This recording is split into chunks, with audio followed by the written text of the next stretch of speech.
Lo más viral de la semana. Gladys en Éxitos.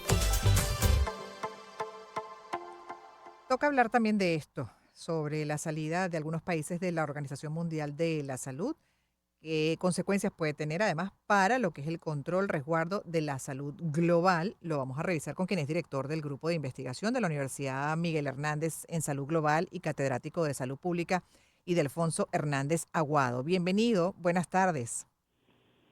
Buenas tardes. Gracias por dedicarnos estos minutos. Ha sido noticia, Un 2025 gusto. comenzó. ¿Me escucha bien?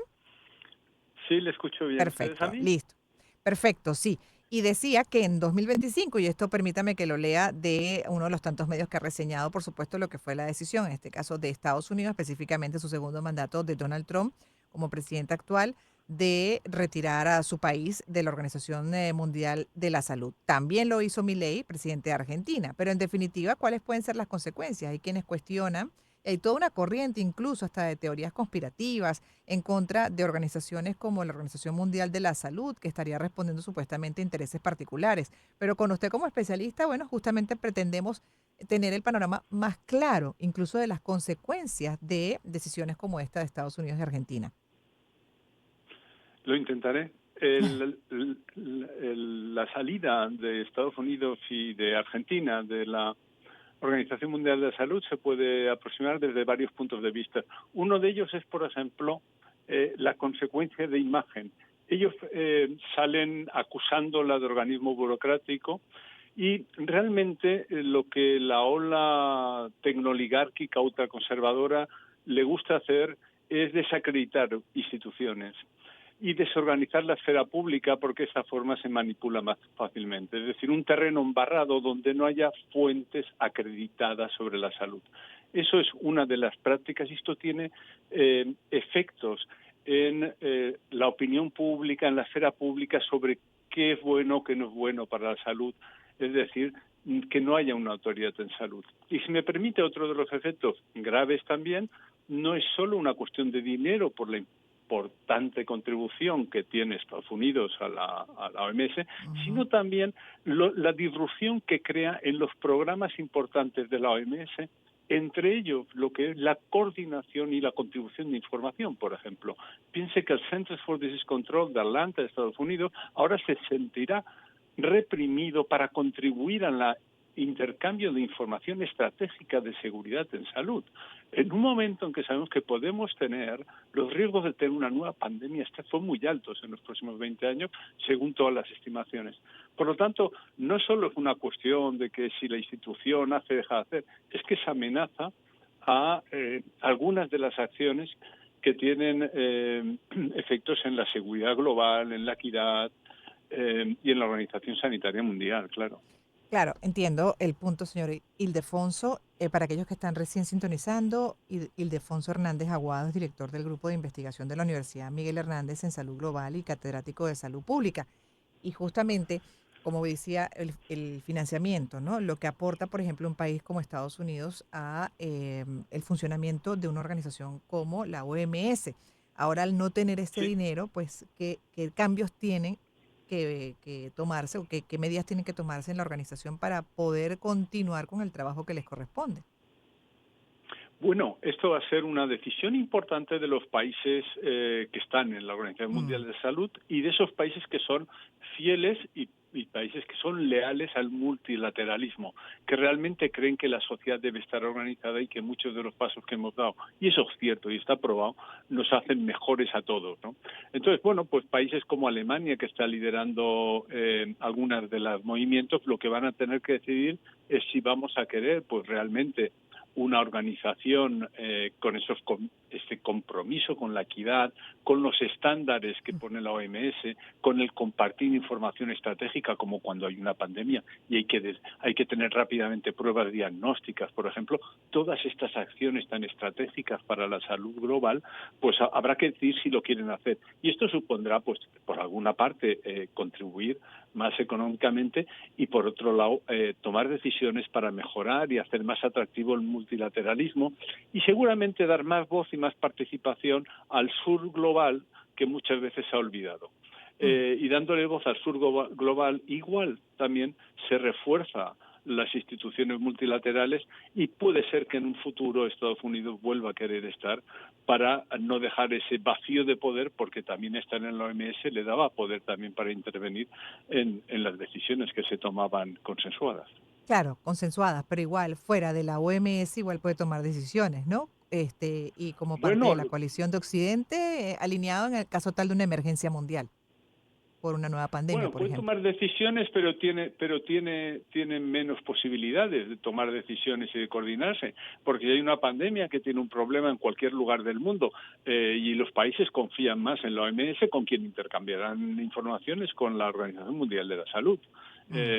Estados Unidos en esos casos tendría que pedir a la Organización Mundial de la Salud pues el compartir la información estratégica, pues por ejemplo sobre las características genéticas del nuevo virus. Es decir, que de momento son unas decisiones que está por ver qué ocurre, pero no son sensatas. De entrada no son sensatas porque estamos en un periodo en el que el cambio climático tiene unos efectos en salud serios, en el que podemos tener pandemias en unos momentos en que la cooperación entre todos los países es más necesaria que nunca. No es una cuestión, andarse solos por el mundo no va a ser una solución.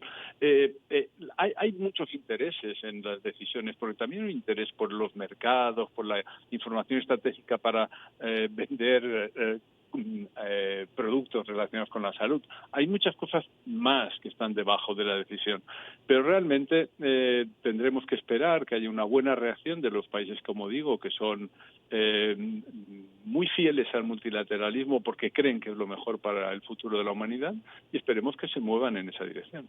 Claro, hablando de intereses, la OMS ha sido señalada también y por lo cual incluso un mandatario como Milei, el presidente de Argentina, argumenta salirse también de la organización por Sí. profundas diferencias en el manejo respecto a la gestión sanitaria y también lo que fue el manejo durante la pandemia. Y uno de los señalamientos también es que respondería la OMS a intereses particulares, no hacia los intereses generales de la población del mundo. Sí, pero esas son afirmaciones que no están demostradas. Mire usted, yo creo que la crítica es necesaria a Ujú, todas las ujú. instituciones. En Europa tenemos una serie de instituciones, como son la Agencia del Medicamento, la Agencia Europea de Seguridad Alimentaria, que la criticamos, pero es una crítica constructiva, es una crítica de que no queremos que haya una agencia. Lo que queremos es que haya una agencia que sea independiente, transparente, que tenga buen gobierno. Queremos una OMS con buen gobierno, etcétera. Y claro que tiene problemas la OMS. Y uno de los problemas que tiene a veces es más o menos independencia. Y a veces independencia de los propios gobiernos, que cuando dan dinero dicen, sí, doy dinero, pero con esta cuerda. Es decir, quiero que Ujú. usted vaya por ahí, no por donde usted va. Por lo tanto, algunas de las críticas que algunos podemos tener a la OMS es precisamente que hace demasiado caso a los que ponen el dinero porque ordenan dónde quieren que vaya ese dinero. Por tanto, sí, bienvenida la crítica cuando es constructiva, pero lo que ha hecho Milei es hacer unas críticas sin ninguna prueba y sin decir las razones de por qué la dice. Es Bueno, decir, en eso hay que ser claros con los hechos y con la verdad. sí, sí, de hecho, para citar parte de lo que dijo Milei, por ejemplo, él cuestionó el encierro de la pandemia, dijo el más largo de la historia de la humanidad, con lo cual evidentemente estaba en desacuerdo y además dijo que evidenció una falta de independencia frente a la influencia política de algunos estados, lo que usted está comentando. Sí, bueno, lo que dice él es debatible, pero no para salirse. Él puede con los científicos que tenga y con las personas expertas en gestión sanitaria que hagan modelizaciones y digan por qué esta era o no la mejor medida y vamos en el futuro a ver cómo manejamos situaciones iguales. Esto es un debate que se puede tener, pero una cosa es tener un debate sobre algunas decisiones que pueden ser más o menos criticables y la solución a la pandemia no es sencilla, no es una cosa de que una persona puede decir esto lo hubiese solucionado ya así, ya nos gustaría. No, Bueno, la cosa es mucho más seria y hay que tener mucha profundidad intelectual y conocimiento para poder criticar y decir cuáles son las alternativas. ujú. De hecho, usted también como especialista en estos temas, como director del Grupo de Investigación de la Universidad Miguel Hernández en Salud Global y catedrático de Salud Pública, ¿qué cuestionamientos durante lo que fue el manejo de la pandemia le hizo en su momento o, bueno, de algún tipo de errores que pudo usted como especialista notar del manejo de esa emergencia mundial, podría compartir con nosotros hoy? Bueno, yo lo que puedo hacer es autocrítica, porque yo participé activamente en los medios de comunicación dando opinión.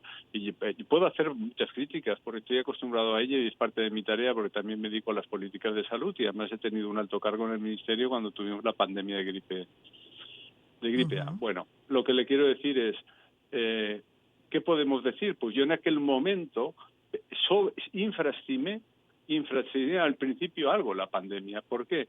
Porque con los antecedentes que había en otros casos, precisamente con la pandemia de gripe, la pandemia de gripe A en el año 2009, las estimaciones hechas por muchísimos expertos daban un cuadro de gravedad que fue bastante superior al que después realmente fue. Se tuvieron que comprar vacunas para prepararse, etcétera, que después hubo que pues deshacerse de esas vacunas porque no se usaron. Y hubo muchas críticas a esa toma de decisiones, pero fue una toma de decisiones basada en la mejor ciencia disponible y en los mejores expertos mundiales. Y ahí pues hubo una cierta equivocación. Y bueno, pues cuando vino esta pandemia de ahora, pues iguales con las inercias y con las estimaciones que había, pues se infraestimó.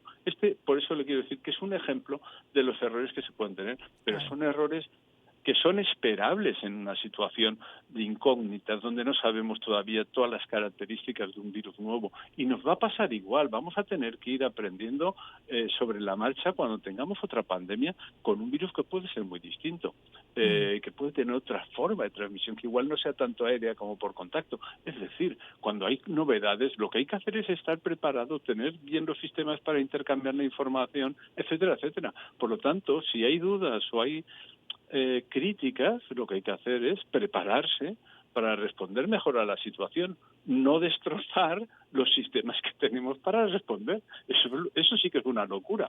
Hay que estar como está esa ola realmente ultraconservadora que utiliza la mentira como forma de política y que además lo que no quiere es que haya voces autorizadas, sólidas, que den confianza a la población. No les gusta eso porque les gustan los bulos y la mentira, ¿no? Bueno, de hecho, la población es una corriente fuerte también y que lo percibimos a través de las redes sociales, de esto que ya mencionaba, las teorías conspirativas, donde insisten que incluso el COVID fue sembrado. Sí, claro, y además esto está alimentado por algunos propietarios de las redes sociales. Este es un problema que tenemos, que la gente a veces se aleja de los medios de información y del periodismo bueno que trabaja y se trabaja la fuente, se trabaja la verdad frente a unas redes sociales en propiedad a veces de personas desmesuradas que no tienen ningún criterio, ni tienen ninguna solidaridad, ni ningún humanismo, ni ningún criterio de empatía con el resto de la humanidad, y eso nos pone a riesgo la salud y tendremos que luchar contra ello, obviamente. Seguiremos conversando, por supuesto, con usted, con otros especialistas. Interesante este último punto que no pudimos desarrollar por razones de tiempo, pero que ahí está, es parte de la discusión pública también. Y bueno, hay unos que además se pronuncian con mucha fuerza en este sentido que acabo de comentar de un virus supuestamente inoculado, sembrado, con algunos propósitos oscuros. Pero en fin, con Ildefonso Hernández Aguado como director del Grupo de Investigación de la Universidad Miguel Hernández en Salud Global y catedrático de Salud Pública, por lo pronto hemos querido revisar sobre consecuencias de la salida de países como Estados Unidos y Argentina de la Organización Mundial de la Salud. Vamos a cerrar la primera hora. Muchísimas gracias a nuestro invitado por el tiempo que nos dedicó. Me corresponde entonces hacer la pausa y en unos minutos regresaremos con Gladys en éxito, segunda hora para Caracas, que igual pueden seguir escuchando aquellos que se desconectan de la señal en vivo. Recuerden, a través de la app Mundo UR que la pueden descargar en el celular y también tienen la vía del canal Mundo UR por YouTube. Por ahí nos pueden seguir escuchando desde cualquier parte de Venezuela y del mundo.